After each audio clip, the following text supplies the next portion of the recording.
vous avez participé donc au dépouillement sur votre canton.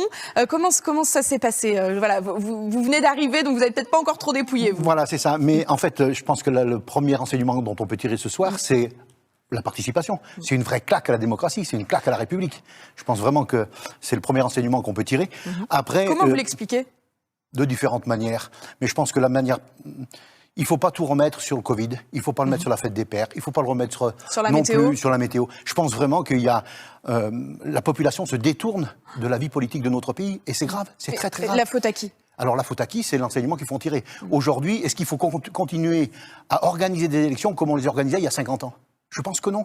Et au Sénat, notre groupe, nous avons fait 5 propositions de loi, justement dans cet esprit. Pour aujourd'hui, aux États-Unis, ils votent sur 3 jours. Pourquoi nous, on ne pourrait pas s'inspirer de ce Et vous pensez que ça pourrait intéresser plus Internet, les on fait tout par Internet aujourd'hui. Et bien évidemment, les jeunes, mais ils ne veulent plus mobiliser un week-end, une journée à aller aux urnes. Donc je pense vraiment qu'il faut déjà réfléchir à une autre manière d'appréhender les élections. Et puis il faut arrêter de tout le temps dénigrer la politique, de dénigrer et les femmes et les hommes politiques. Aujourd'hui, vous voyez bien, le tous pourri. Eh bien voilà, on en paye les conséquences. Vous êtes en colère, Jean-Claude Tissot? Oui, je suis en colère parce que, au-delà des résultats des uns et des autres, mais c'est quand même la participation. Quand on voit qu'il y a quasiment 2 fois moins de participation que depuis 2015, c'est quand même une vraie catastrophe. Et d'élection en élection, ça baisse. Alors aujourd'hui, il n'y a plus que 2 élections qui semblent à peu près tirer leurs épingles du jeu. Ce sont les municipales et les présidentielles. Donc il faut quand même, à mon avis, tirer les enseignements de cette journée. Et puis je pense que le gouvernement, à vouloir traficoter les dates, comme ça a pu être le cas, c'était évident. Ça, c'est à cause de la crise. Ouais, la crise à bon dos. Enfin, je veux dire, dans d'autres pays européens, ils ont organisé des élections au mois de mars. Pourquoi nous, on ne l'a pas fait? On a tripatouillé, on va dire, les élections, les dates d'élections, et on voit ce que ça donne aujourd'hui. Mais vous imaginez bien un 21 juin, un 20 juin, avec la chaleur dont on est aujourd'hui, les gens, ils ont envie d'aller pique-niquer, ils n'ont pas envie d'aller... Vous voyez, c'est à cause de la météo. Oui, bien sûr, mais alors, vous avez compris le sens de ma réflexion. Votre collègue sénatrice Cécile Cukierman, tête de liste pour les élections régionales, quel regard vous portez sur sa candidature ? Écoutez, moi je suis que sénateur et conseiller municipal de Saint-Marcel. Ça m'occupe à 150% de mon temps, donc je ne vois pas comment on peut faire un autre mandat, mais à ma foi peut-être qu'elle y arrive. Mais ça c'est elle seule qui peut dire pourquoi elle est candidate à cette élection. On revient aux élections départementales, cette fois c'est un peu compliqué, ça aussi à comprendre pour les électeurs, qui est 2 scrutins, mais on va essayer d'être le plus clair possible. La gauche est généralement partie unie dans la Loire avec la liste La Loire en commun, mais elle reste divisée sur certains cantons. Est-ce que c'est un risque pour ces cantons?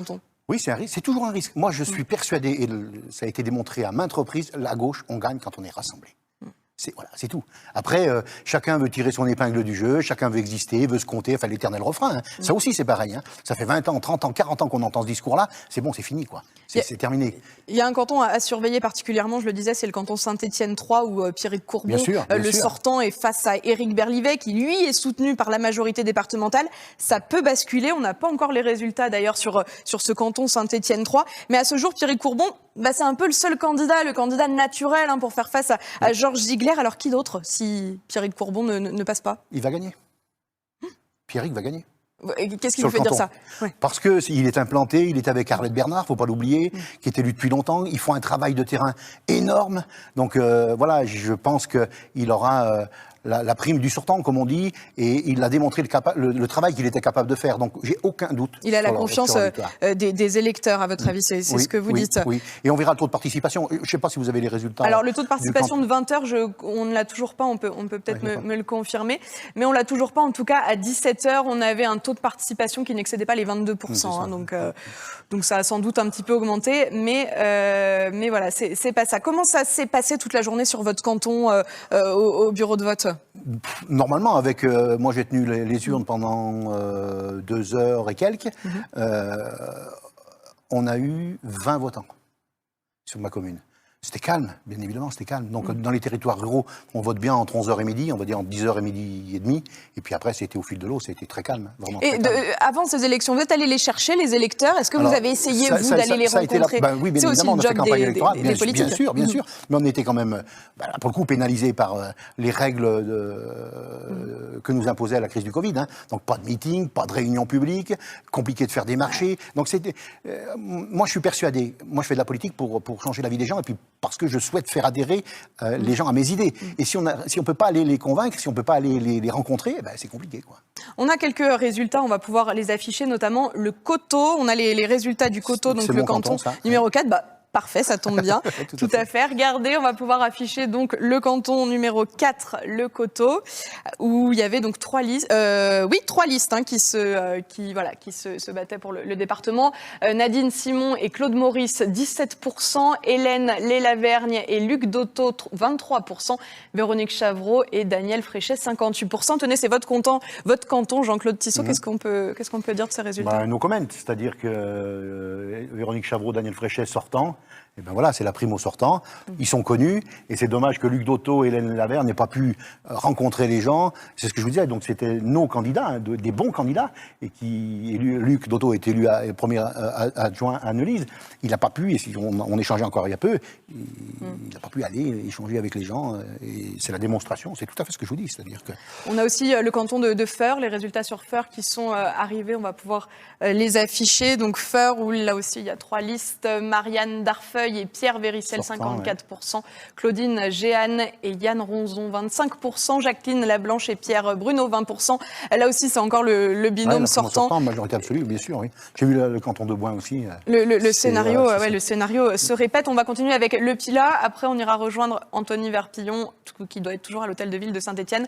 Le Pilat, Valérie Pesselon et Jean-François Chorin, 32%, Marie Vély et Robert Corvézier, 29%, Noémie Roireau et Tim Bouzon, 20%, Anne-Marie Borget et Cédric Loubet, 18%.